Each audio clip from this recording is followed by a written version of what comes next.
मराठा समाजाच्या विविध मागण्यांच्या पार्श्वभूमीवर अंतरवाली सराटी येथे मराठा नेते मनोज जरांगे पाटील यांची राज्याचे मंत्री राधाकृष्ण विखे पाटील यांनी शनिवारी भेट घेत सविस्तर चर्चा केली। यावेळी शासनाच्या वतीने मराठा आरक्षणासह विविध प्रश्नांवर सकारात्मक तोडगा काढण्यासाठी सरकार कटिबद्ध असल्याचे स्पष्ट करण्यात आले। बैठकीदरम्यान प्रशासनाने मराठा आरक्षण आणि समाजाशी संबंधित एकूण 12 मुद्द्यांची सविस्तर माहिती मनोज जरांगे पाटील यांच्यासमोर मांडली। तसेच त्यांनी उपस्थित केलेल्या सर्व प्रश्नांवर आवश्यक कार्यवाही करण्यात येईल असे आश्वासन देण्यात आले।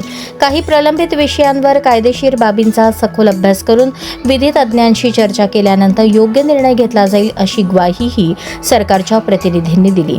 मराठा आरक्षणाच्या मुद्द्यावर मुख्यमंत्री देवेंद्र फडणवीस यांच्या नेतृत्वाखालील महायुती सरकारने नेहमीच संवेदनशील आणि सकारात्मक भूमिका घेतल्याचा पुनरुच्चार यावेळी करण्यात आला।